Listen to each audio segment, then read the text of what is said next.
Bonjour à tous, bienvenue dans notre programme L'Histoire d'un sage, le programme qui consiste à nous faire découvrir la vie de nos sages lors de la période de la Mishnah et de la Gemara. Aujourd'hui, nous allons parler de Choni HaMe'agel. Choni HaMe'agel était un contemporain de Shimon ben Shettar, le sage que nous avons déjà raconté son histoire dans la vidéo précédente. Pour resituer la période, c'était lors du Second Temple vers -100 de l'ère vulgaire. Pour expliquer son surnom à Me'agel, puisqu'il s'appelle Choni HaMe'agel, Me'agel n'étant pas son nom de famille mais un surnom, il y a une divergence d'opinion. Nous avons trois avis. Premier avis, c'est par rapport à sa fameuse histoire où il a tracé un cercle par terre, et Me'agel veut dire celui qui fait un cercle. Nous allons raconter son histoire bientôt. Deuxième opinion, c'est par rapport à sa ville natale. Étant donné qu'il venait de la ville Maglo, nous l'avons appelé Me'agel. Et troisième opinion, c'est par rapport à son métier. Puisqu'étant donné qu'il avait comme profession d'aplanir les toits, grâce à une truelle qui s'appelait en hébreu Ma'agela, donc c'est pour ça qu'on l'a appelé Me'agel par rapport à son ustensile de travail Ma'agela. Choni HaMe'agel était connu pour son savoir, mais aussi pour son immense force de prière de Tfila.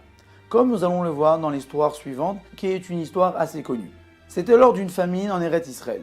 Le printemps allait arriver et il n'y avait pas encore une seule pluie. Étant donné qu'il n'y avait pas de pluie, les gens n'avaient ni à boire ni à manger.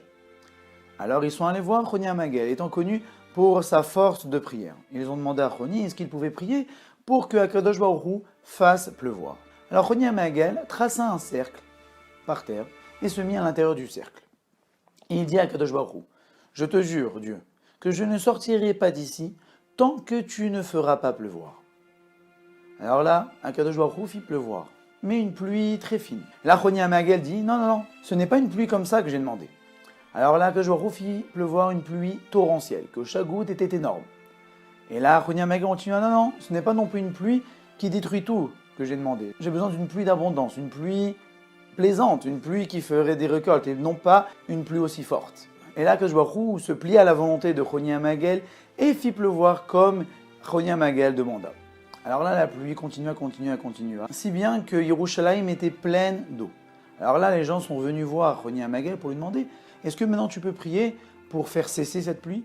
Et là, Choni HaMe'agel leur répondit « J'ai toujours reçu de mes ancêtres qu'on ne prie pas pour arrêter un bienfait. Et étant donné les circonstances et votre demande, alors je vais faire de mon possible pour pouvoir prier pour que la pluie cesse. » Mais cette fois-ci, au lieu de tracer un cercle au sol, il prit un sacrifice, parce que, étant donné qu'il allait faire quelque chose qui n'était pas très agréé devant Akadosh Baruch Hu, alors il amena un sacrifice, et il metta ses mains sur le sacrifice et demanda à Akadosh Baruch Hu ainsi. Regarde Akadosh Baruch Hu, lorsque tes enfants se comportent mal et que tu les punis, ils ont du mal à supporter. D'un autre côté, lorsque tu les comptes de bienfaits, ils ont aussi du mal à supporter.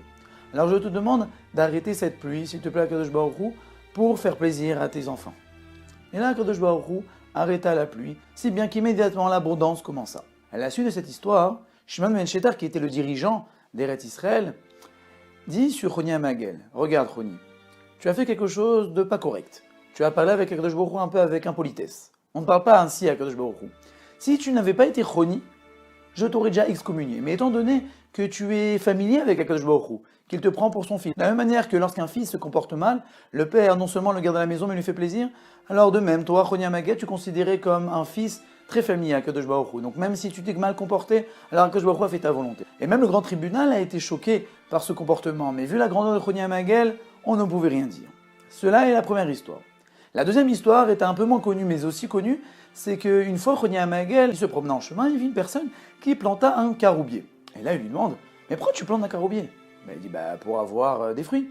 Il dit, oui, mais tu es d'accord que c'est pas toi qui vas en profiter des fruits, ce sera que ton fils ou ton petit-fils. Il dit, alors, si moi j'ai pu profiter des arbres fruitiers, c'est parce que mes grands-parents ont planté des arbres fruitiers. Donc de la même manière, moi aussi je plante des arbres fruitiers pour faire profiter mes petits-enfants. Alors là, Choni s'asseya pour manger son pain, et Akadosh Baruch Hu fit tomber sur lui un sommeil très profond, et fit pousser autour de lui des rochers de telle manière qu'il ne pouvait pas être vu. Et par miracle, il se réveilla 70 ans après, sans aucun signe de vieillesse. Là, il se leva, mais ne sachant pas qu'il avait 70 ans de plus, vit une personne qui mangea un fruit de ce caroubier. Et là, il lui demanda, dis-moi, tu es la personne qui a planté ce caroubier? Elle lui dit, non, c'est pas moi, ni mon père, c'est mon grand-père qui a planté ce caroubier. Alors là, Choni HaMe'agel a compris plus ou moins ce qui s'est passé, et est parti au Beth Midrash pour demander, est-ce que le fils de Choni HaMe'agel est vivant? Et là, les gens lui ont répondu, non, son fils n'est plus là, mais par contre, il y a son petit-fils. Et là, Choni HaMe'agel a vu son petit-fils, et les gens qui étudient au Beth Midrash, alors il leur a dit, c'est moi, Choni. Et là, les gens ne l'ont pas cru, ce n'est pas possible.